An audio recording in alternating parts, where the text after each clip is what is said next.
آپ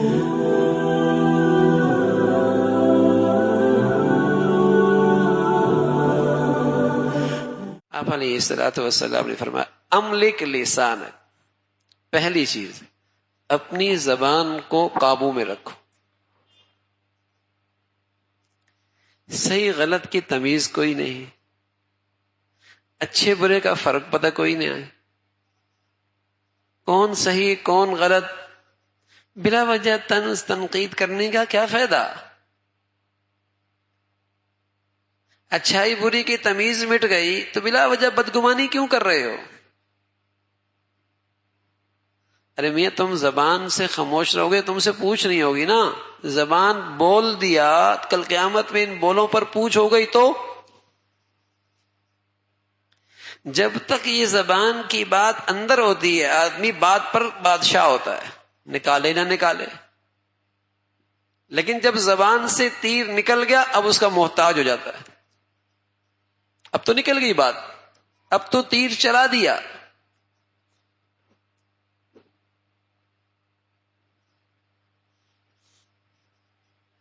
ایک شخص رسول اللہ صلی اللہ علیہ وسلم کی خدمت میں آ کہ یا رسول اللہ مجھے کوئی نصیحت فرمائے. اور فرمایا وَلَا تُكَلِّمْ بِكَلَامٍ تَعْذَرُ مِنْهُ غَدًا، بھئی ایسی بات زبان سے نکالتی کیوں کل معذرت کرنی پڑے، دنیا میں یا آخرت میں؟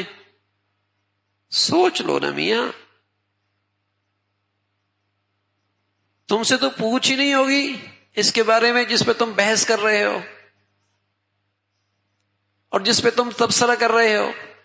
تم سے تو پوچھ نہیں ہوگی. جس پہ تم تنقید کر رہے ہو، جس کی تم پیٹھ پیچھے غیبت کر رہے ہو، تمہیں تو اس کا کوئی واسطہ ہی کوئی نہیں، تم سے سوال کوئی نہیں ہونا. نہ اس سے تمہارے دین میں فرق آ رہا نہ دنیا میں فرق آ رہا، تم کیوں زبان چلا رہے ہو؟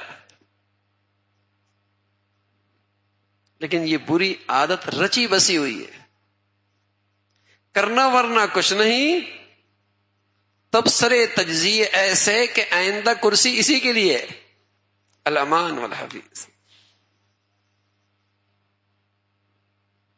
زبان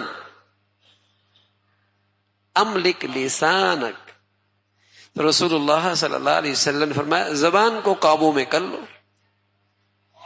ضرورت کا بولو، کام کا بولو، مقصد کا بولو، صحیح بولو، سچ بولو. املک من صمت نجا، رسول اللہ صلی اللہ علیہ وسلم فرمایا جو خاموش رہا نجات پا گیا.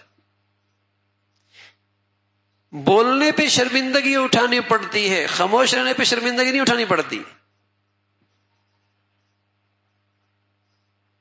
بولنے پہ شرمندگی اٹھانی پڑتی، خاموش رہنے پر نہیں. خاموش رہو. رسول اللہ صلی اللہ علیہ وسلم نے فرمایا فتنے کے دور میں عافیت کی شکل کس میں ہے؟ املک لسان، زبان کو قابو میں رکھو. بس مشق ہو جائے اس پہ بھائی. ہمارے گناہوں کا بہت بڑا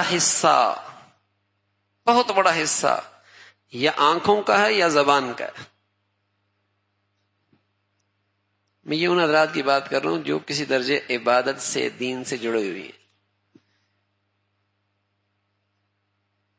کہ ان کے گناہوں کا بہت بڑا حصہ یا آنکھ کے راستے سے ہوتا ہے یا زبان کے راستے سے ہوتا ہے. فتنہ ہے فتنہ. تو رسول اللہ صلی اللہ علیہ وسلم نے فرمایا املک لسانک، اپنی زبان کو قابو میں کر لو. املک لسان، احتیاط سے اسے استعمال کرو.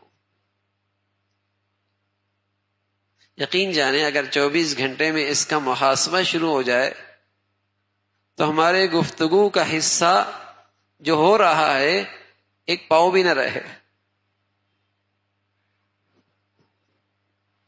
3 حصے فضول بے مقصد.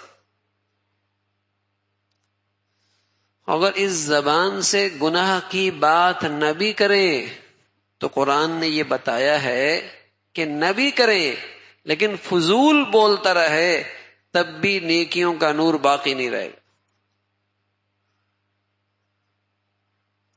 الذین هم فی صلاتهم خاشعون والذین هم عن اللغو معرضون والذین هم للزکاة فاعلون.